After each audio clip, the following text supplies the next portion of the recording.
اللهم صل على سيدنا محمد اللهم صل على سيدنا محمد.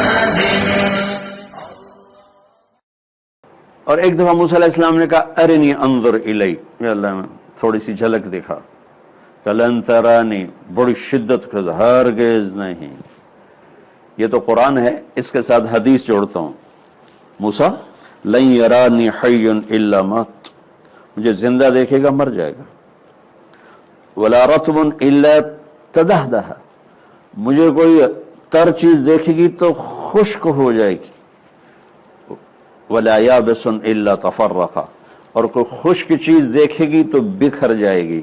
انما یرانی اہل الجنہ، ہاں انتظار کرو جنت میں آؤ گے تو جنت کا ہر جنتی میرا دیدار کرے گا. لا تنام اعینہم ولا یبلی ثیابہم، نہ ان کی آنکھوں پہ کبھی نیند آئے گی، نہ ان کے کبھی کپڑے میلے ہوں گے، نہ ان کی جوانی پہ فنا کا کوئی امر آئے گا. اور میرے نبی نے فرمایا کہ موسیٰ علیہ السلام لاڈلے نبی تھے، لاڈلے، اللہ سے ضد کر لیتے تھے. اگر بھائی یہ موسیٰ ہی کی ہمت تھی جو کہہ گیا نہیں میں نے تو پھر بھی دیکھنا ہے. ہماری ہمت نہیں تھی کہ ہم کہتے کہ نہیں میں نے پھر بھی دیکھنا ہے. کہ نہیں یا اللہ میں تھوڑا جائے تھوڑا. اللہ کہا ٹھیک ہے پھر میں ادھر تجلی ڈالتا ہوں، وہ پہاڑ سے آئے گا تو بھی سہ جائے گا. فلما تجلی ربہ للجبل جعلہ دکا وخر موسیٰ صعقا، جب وہ پہاڑ پہ تجلی پڑی تو پہاڑ تو ریت ہو گیا اور موسیٰ علیہ السلام بے ہوش ہو کے گر گئے. لیکن اپنے حبیب کو اللہ نے زمین سے اٹھا کر 7 آسمان پار کروا دی، اور سدرۃ المنتہا پہ جبریل کی آج کی لینگویج میں کہنے لگے جی میرے پاس تو ویزا کوئی نہیں، آگے تو میرے پاس ویزا کوئی نہیں، میں تو اتنا بھی آگے گیا تو جل کے راکھ ہو جاؤں گا. وہاں سے اوپر اٹھایا، پھر عرش کے دروازے کھولے. پہلی دفعہ کسی ہستی کا پاؤں عرش کے اوپر پڑ رہا ہے، آج تک کسی کا پاؤں نہیں پڑا. اور پہلی دفعہ اللہ اور بندے کے درمیان پردے ہٹائے جا رہے ہیں، اور وہ پردے جن کی تعداد کو اللہ کے سوا کوئی نہیں جانتا ہے، وہ سب ہٹا کر براہ راست جسے اللہ کہے السلام علیکہ ایھا النبی ورحمۃ اللہ وبرکاتہ، کتنا پورا فل سلام کیا. میرے نبی آپ کا رب آپ کو سلام پیش کرتا ہے. وہ کیا ہستی ہیں، وہ کیا علم ہے. سارے علم کی انتہا اللہ ہے، سارے علم کی انتہا اللہ ہے. تو جو اللہ اپنا آپ دکھا دے اس کے بعد پیچھے کیا باقی رہ بچ گیا ہے. اور کتنا ظرف ہے کہ سر کی آنکھوں سے دیکھا اور اس کو سینے میں محفوظ کیا اور اللہ سے گفتگو کی،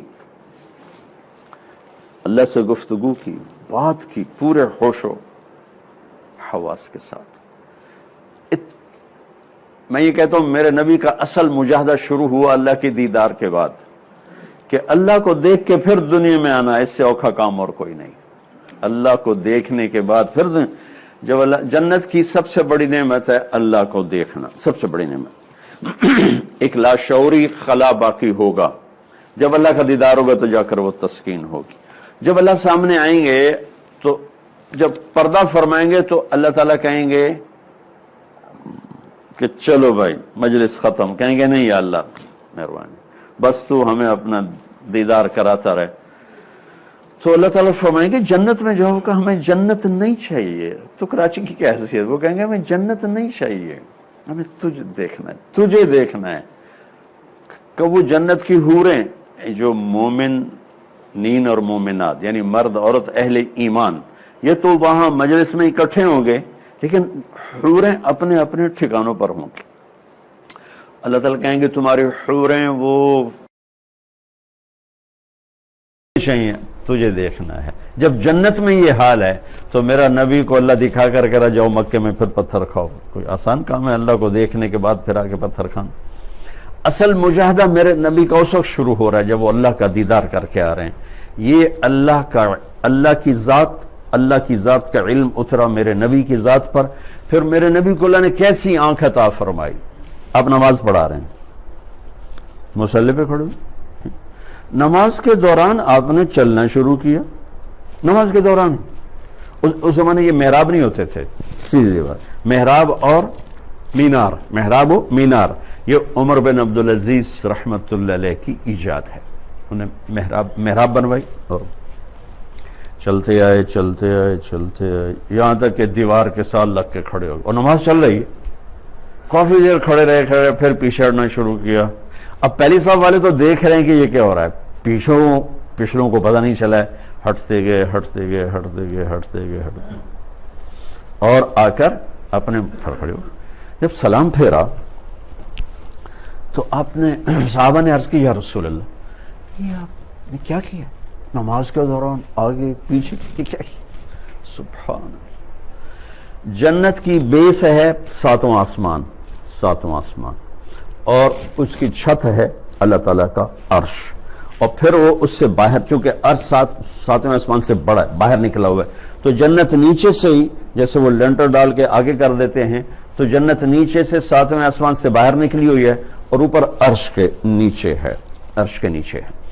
تو عرش اتنی بڑی مخلوق ہے کہ ایک روایت میں آتا ہے کہ عرش کے ایک کونے کے نیچے کونا ایک سمندر ہے، جس میں ایک موج جو اٹھتی ہے تو 7 زمین آسمان کے برابر ہوتی ہے. پتہ نہیں اللہ نے کیا. ایک تو موسیٰ علیہ السلام نے کہا یا اللہ تم نے کہا تھا زمین آسمان سے کہ میری مانو، یہ مان گئے، اگر یہ کہتے ایسے نہیں مننی تو کیا کرتا؟ کہا میں ایک جانور چھوڑتا کھا جاتا، ایک جانور چھوڑتا 7 زمین آسمان کھا جاتا.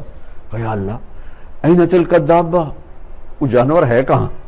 تو اللہ کہا فی مرج میں مروجی، وہ میری چراگاہوں میں چل رہا ہے. کہا یا اللہ این ذلک المرج، وہ اتنے بڑے جانور سے کتنا گھا چاہیے تو یا اللہ این ذلک المرج، یا اللہ وہ چراگاہ کہاں ہے؟ کہا فی علم من العلوم موسیٰ، میرے علم غیب کے خزانوں میں ہے، تمہیں کیا کیا بتاؤں، سب تمہیں تھوڑا ہی بتایا جا سکتا. تو اتنا بڑا عرش جس کے نیچے اور 7واں آسمان اس کی بنیاد. اب میرے نبی مسجد نبی میں کھڑے ہوئے ہیں اور آپ کہہ رہے ہیں کہ میں آگے اس لیے بڑھا کہ میں نے جنت کو دیکھا، میرے اللہ نے مجھے جنت دکھائی اور جنت میں انگوروں کے گچھوں کو لٹکے ہوئے دیکھا. تو میں ان کو دیکھتے آگے چلے گئے، آگے دیوار آگے میں کھڑا ہو گیا. اب پیچھے کیوں ہٹے؟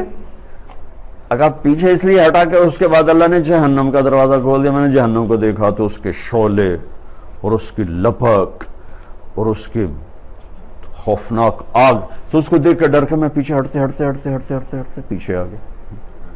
یہ اس ہستی کی آنکھ ایسی ہے تو دل کیسا ہوگا؟ اس آنکھ سے سارا دیکھا جائے، ان کا علم کیسا ہوگا؟ یہ میرے نبی فرماتے ہیں کہ دنیا دھوکے کا گھر ہے. اللہ کے ساتھ مل کر کہہ رہے ہیں دار الغرور متاع قلیل قل متاع الدنیا قلیل والآخرۃ خیر لمن اتقى ولا تظلمون فتیلا. تو اگر ہم اپنی سوچ کو اللہ رسول کی سوچ کے ساتھ ملائیں گے تو پھر یہ زندگی سکون ہے، سکھ ہے، چین ہے. اس لیے میرے رب نے ایک عجب بات کی ہے، لَقَدْ كَانَ لَكُمْ فِي رَسُولِ اللَّهِ أُسْوَةٌ حَسَنَةٌ.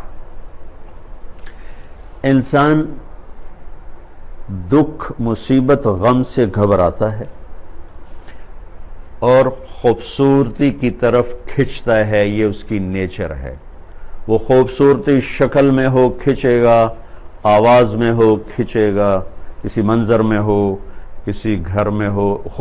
حسن کے لیے دلیل کوئی نہیں، حسن کے لیے دلیل کوئی نہیں، وہ بلا دلیل ہے. 14ویں کے چاند کو پاگل سے پاگل بھی نہیں کہے گا کہ میں سونا میں دسو تو صحیح، کہ حسن اپنا وجود رکھتا ہے اور غم سے انسان بھاگتا ہے. ہمارے سارے علم کی انتہا یہ ہے کہ خوشحال ہو جاؤ، پیسہ کماؤ، خوشحال ہو جاؤ، سارے دکھ درد دور ہو گئے. یہ ہمارے علم کی انتہا ہے. پیسہ بناؤ، خوشحال ہو جاؤ. خوش الگ لفظ ہے، حال الگ لفظ ہے.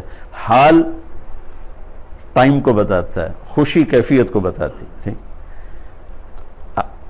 ٹائم کا وہ سب سے چھوٹا لمحہ جو گزرتا ہے اس کو حال کہتے ہیں، جس کو پریزنٹ کہتے ہیں. وہ یوں گزر جاتا ہے، وہ جو یوں گزرا ہے اس میں خوشی ہو، اس میں خوشی ہو. یہ آسمان والا ڈالتا ہے. اضحک و ابکا. ہم نے خوشحالی کا مطلب یہ ہے بہت بڑا کاروبار ہے، پیسے ہیں، دولت ہے، شہرت ہے، عزت ہے، واہ جی واہ واہ جی واہ، اس کا نام ہے خوشحالی. نہیں، خوشی ایک کیفیت ہے، اس کا تعلق نہ غربت سے ہے نہ پیسے سے ہے.